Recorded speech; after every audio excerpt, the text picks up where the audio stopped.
mengutarakan bahwa dana 12 triliun tersebut adalah bagian akumulasi dari APBD Papua dalam 1 tahun anggaran 2021 yang dibelanjakan untuk kepentingan rakyat dan daerah, sehingga menjadi keliru apabila nilai APBD itu diendapkan dalam bank.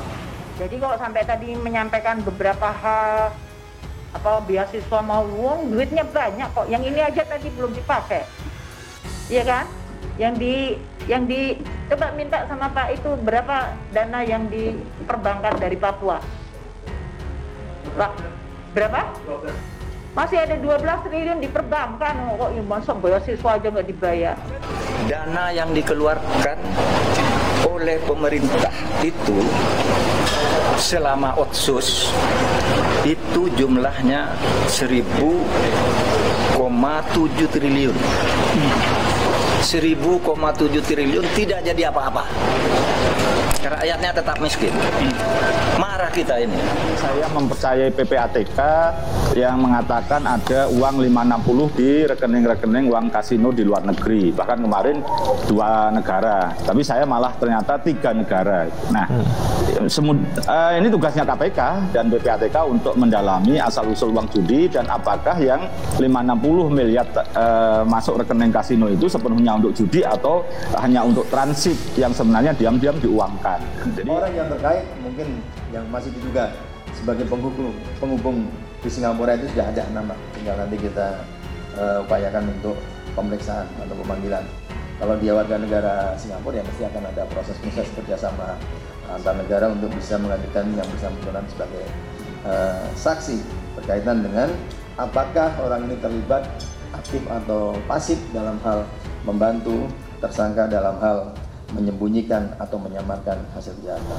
Ya seperti video yang sekarang tayang itu kan Pak Lukas NMB bisa berjalan kaki cukup jauh itu di Bandara Changi bersama seorang temannya. Gitu. Nah, saya pikir ini kan sehat. Kalau memang aku sakit ya otomatis KPK harus mengirim tim independen, dokter, artinya tim dokter independen untuk ngecek kesehatannya. Kalau sehat ya berarti harus dibawa ke tempat KPK mau meriksa di Makobrimob atau di mana. Kalau ini tetap tidak datang dan tidak melakukan juga tidak bersedia diperiksa kesehatannya, artinya memang di KUHP kita diberikan ruang untuk upaya paksa, yaitu perintah membawa atau penangkapan. Karena itu kalau dilihat secara umum, penetapan tersangka yang dilakukan oleh KPK atas 1 miliar gratifikasi, Undang-Undang Tipikor, kemudian dikenakan pasal 5, ya. Saya kira itu wajar-wajar saja.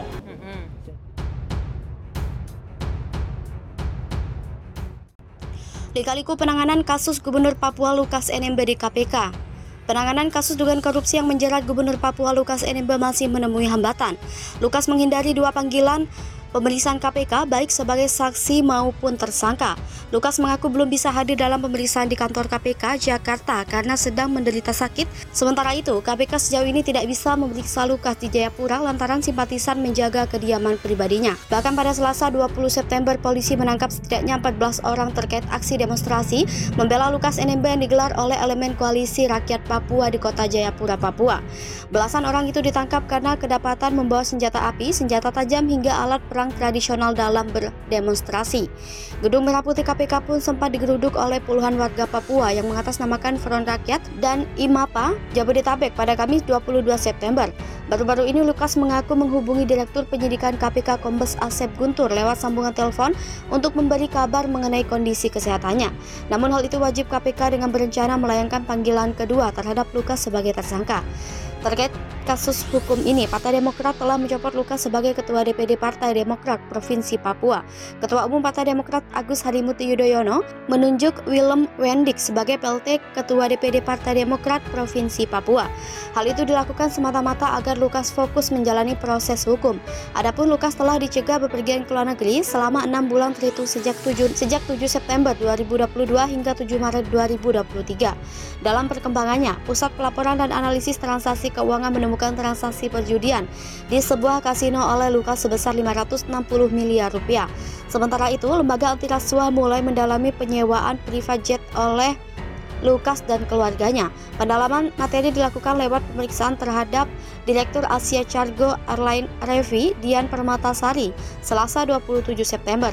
Pemeriksaan saksi dilakukan setelah Masyarakat Anti Korupsi Indonesia membongkar perjalanan Lukas ke luar negeri sepanjang periode Desember 2021 sampai Agustus 2022.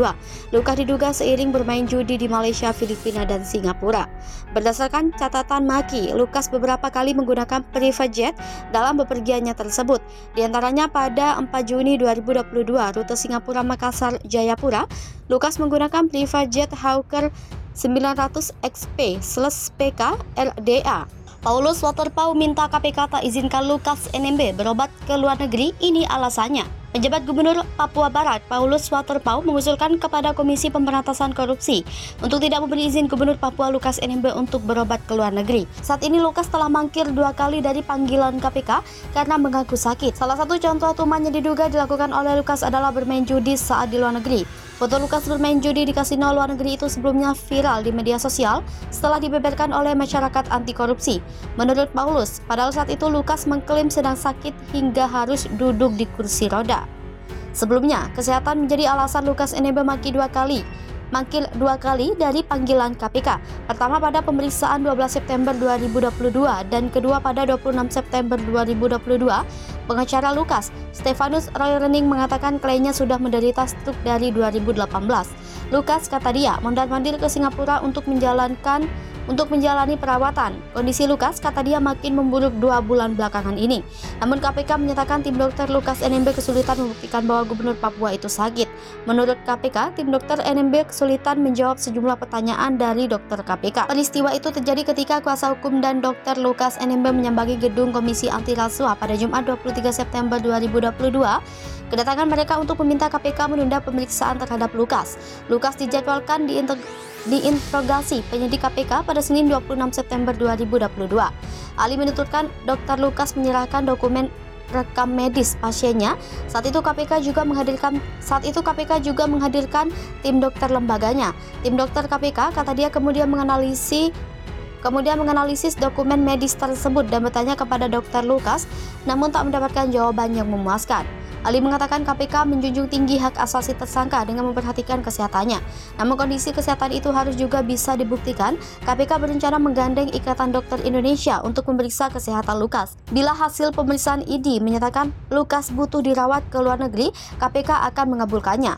Firly Bahuri ganyang korupsi, selamatkan bangsa dan negara.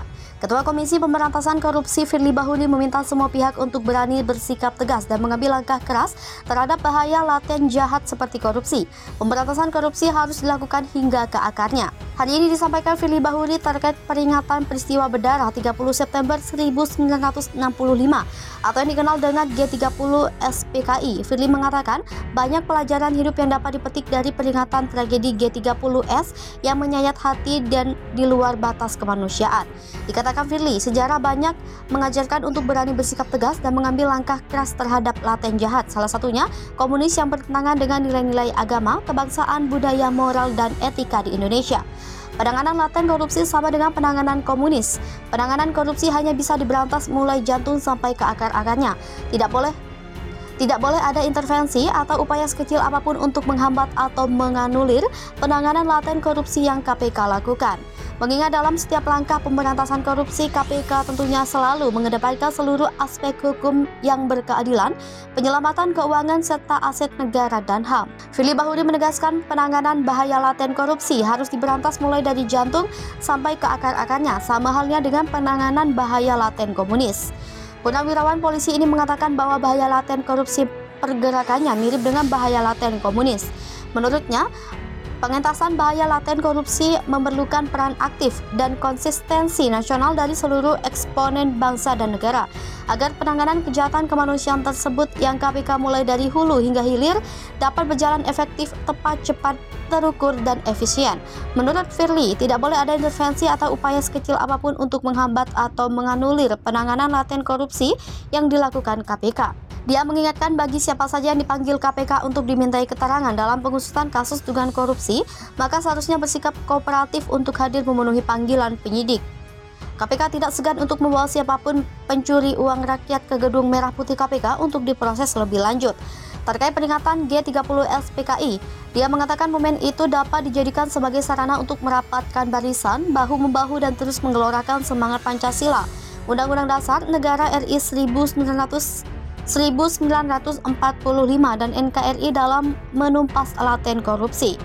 Jika memang merasa sebagai warga negara yang baik dan percaya prinsip equality before the law, di mana setiap warga negara bersamaan kedudukannya di hadapan hukum dengan tidak ada pengecualian, siapapun tanpa terkecuali dan apapun status hukum yang disandang seyogianya wajib hadir saat dimintai keterangan oleh KPK. Dan ingat, KPK adalah alat negara yang menaungi upaya pemberantasan korupsi di Republik ini.